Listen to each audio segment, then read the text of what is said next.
So the way it works is contrast causes you to launch those rockets. When someone's rude to you, you prefer nicer relationships. When you get lost every time you leave the house, you launch rockets that are asking for more clarity, a greater sense of direction. When you aren't paid what you think you're worth, you are launching rockets of desire to be paid according to what you believe you are worth. When something happens in your world or in your government, you launch rockets of preference of the way you would like it to be.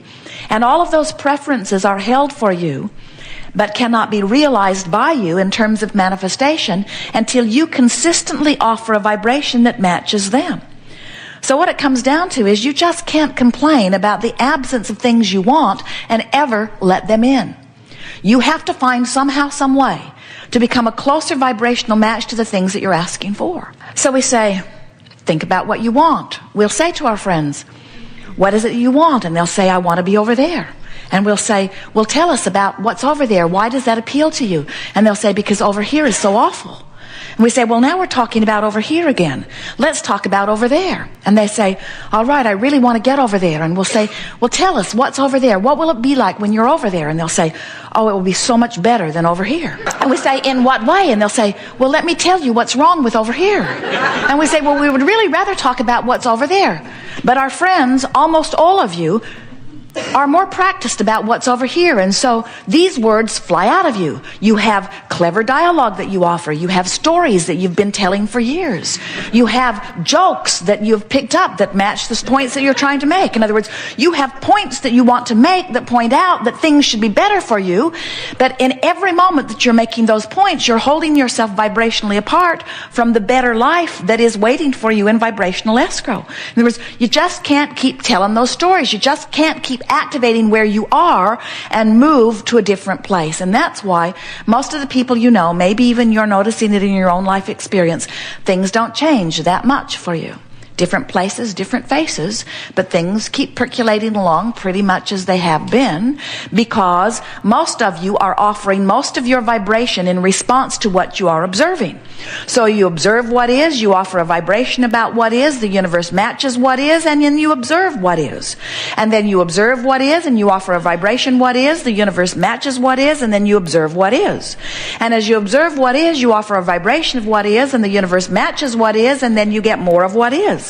And then you observe what is, and then the universe matches what is, and then you complain about what the universe is doing about what you're getting, and then the universe matches more of it, and then you're getting the picture, aren't you? Something has to change in your approach to the way you offer your vibration. And what we're really wanting to say to you is, you have to decide that you're going to offer your thoughts in response to how they feel, not in response to how habitual they are.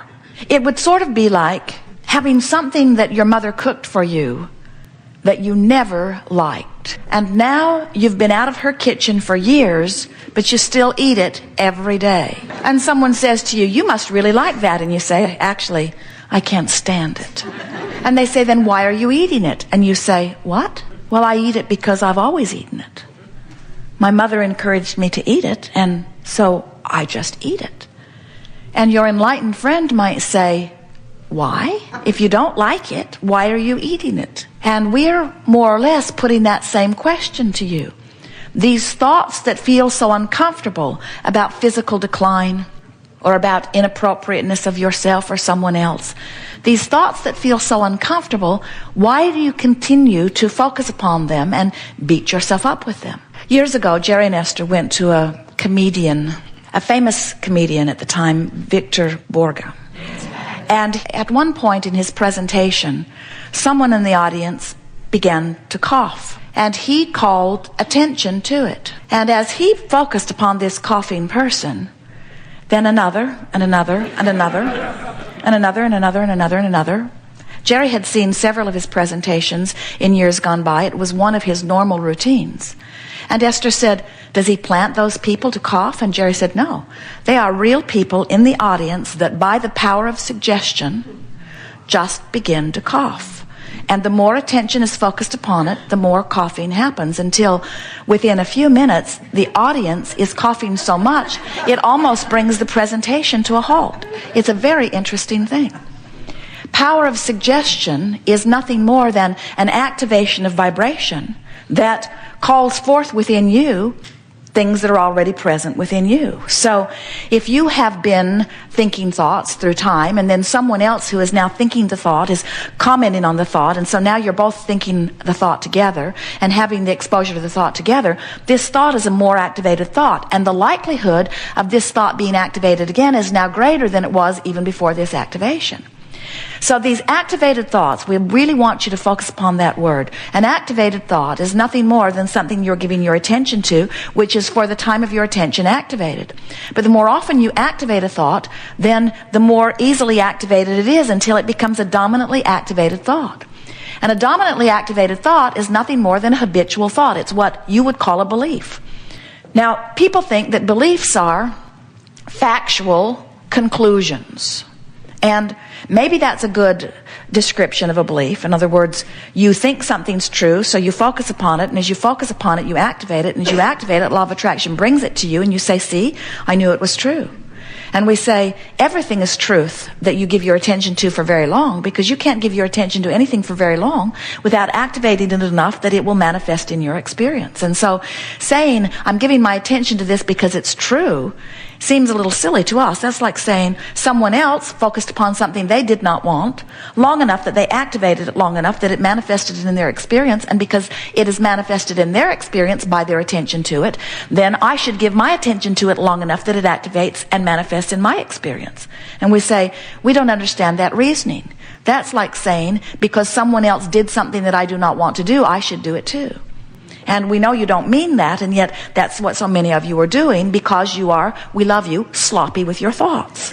In other words, you are lazy about thinking. You think the thoughts that are the easiest, and we have to say to you, the thoughts that are the easiest to think are the thoughts that have already been the most activated. The thoughts that are the easiest to think are the thoughts that have already manifested and that are surrounding you.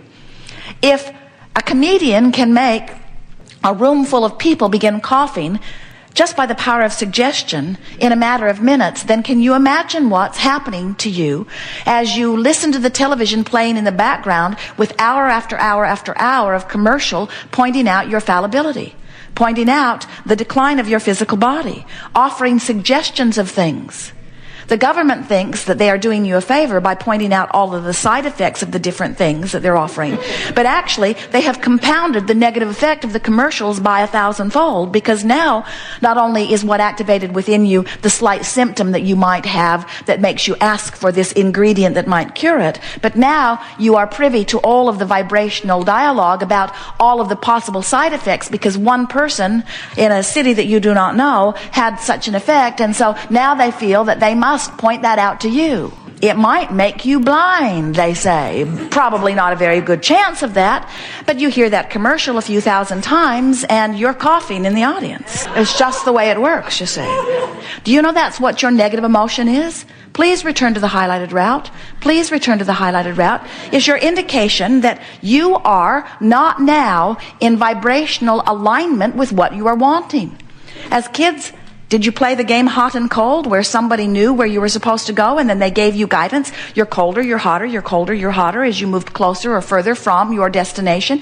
It's the same thing. Your guidance system is letting you know where you are, the vibrational relativity between where you say you want to be and what's waiting for you over there in vibrational escrow, and the thoughts that you are activating right now, which equal your point of attraction.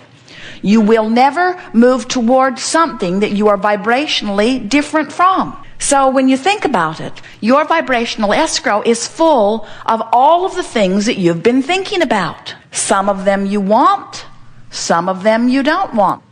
And you can tell by the way you feel whether you're moving towards something that's going to feel good when it gets there, or whether you're moving towards something that doesn't feel so good when you get there. You know, you wake up, you're sort of ornery. You don't take time to think thoughts of appreciation. You just go with the flow of ornery. You were overwhelmed when you went to bed, and you feel a little overwhelmed when you wake up. And then in that vibration, one of your kids does something that is even compounding the irritation. And before you know it, you're announcing to yourself, this is going to be another one of those days. And we say, Those are the kinds of days or moments that are moving you toward a manifestation that when it gets there, you're not going to like it. And when it gets there, you're going to say, if you've not been aware of your vibration, where did that come from? Just came out of the blue, you say. And we say, no, never. You were moving incrementally before it. Now we will say to you, and this is really worth making note of, 99.99% of every creation is complete before you see physical evidence. So you're feeling your future full of all kinds of things, but you can tell by the way you feel which of those things you're moving toward that are going to please you when you get there, and which of those things that you're moving toward that are not going to please you when you get there. So our encouragement to you is to make a decision today. We'll wait for you. It's all right. Just open it up. She's trying to be very quiet, but it's not possible with that paper, is it? No reason to feel uncomfortable. There is only love and slight annoyance here. No annoyance. So when you realize that what's unfolding in your vibrational future is shown to you by the way you feel, then you reach a place where you really want to say, it matters how I feel. And when you make that decision that it matters how you feel, now you've activated your own personal guidance. Now, you're never going to be lost in the desert again. You're never going to be disoriented again. We don't want you to fear your thoughts. You live in an environment with enormous latitude, on the brink of magnificent creation, on a platform that is based in well-being. In other words, it's not even a 50-50 chance that things will go bad for you. It's almost a sure thing that things will go wonderful for you. In fact, your legacy is one of well-being. It takes a lot of vibrational discord to go far from where you think you want to go. And you know what mixes you up about this? You see people create things like maybe a friend will die. And you think, most of you who don't want to die or don't want to die yet, you've accepted that you will, but you don't want to do it ever. Most of you. And so most of you, as you see someone else create something that you would not want to create for yourself, you almost automatically assume that they didn't want to create it either, and therefore it was a bad thing that happened to them, and therefore it must have been miscreating. And you just don't know that. You cannot know the vibrational relationship between what anybody else wants and where anybody else is. And when you try to factor in their opinions about this and that and the other, you lose your place. That's why so many people have lost track of their journeys. It's why so many people, you have this incurable disease, somebody gives it that label, and the only reason they call it incurable is because they haven't seen a cure for it. Well, who are they who gets to decide the vibrational relationship between where you are and where you want to be? What anybody else has done with their vibrational relationship has nothing to do with you. The facts or the evidence of what anybody else has created about anything has nothing to do with you. How did they convince you that it has something to do with you? Early on, you must have stopped listening to your own guidance and started listening to guidance that was outside of you. And the problem with that is they're not all that interested. They can't stay undividedly focused upon you and the elements of your experience. You want them to. You expect them to. That's the reason that so many of you are resentful of your own parents. You ask the impossible of them. You wanted their undivided attention, and they could not begin to give you their undivided attention. No one can. But source energy gives you its undivided attention. And its undivided attention is a vibration of well-being. And when you deviate from the undivided attention of source energy into a thought of unworthiness, or into a thought of not enoughness, or into a thought of inferiority or insecurity, those emotions that feel so awful to you are your evidence that you have deviated from the undivided thought of source energy. Source energy loves you no matter what, you see. Source energy expects good things for you no matter what. And when you focus other than that and beat the drum of something long enough that you activate a vibration within you where you don't let the well-being in that you want and deserve, then you vibrationally deviate from your source. But your source never forsakes you. Your source, it never lets go of you. Your source never stops focusing upon you. But sometimes you get out of range. You would never, well, maybe you would. You don't look at people who are sick and feel guilty that you have not given up some of your wellness for them, do you? You never say, I've been well for so long, I think I'll be sick for a while, so that somebody else can be well. You don't see that as any relationship. You don't think that there's a pile of wellness and you're using up more than your fair share. Instead, you accept that your relationship with wellness and somebody else's relationship with wellness is your own individual thing.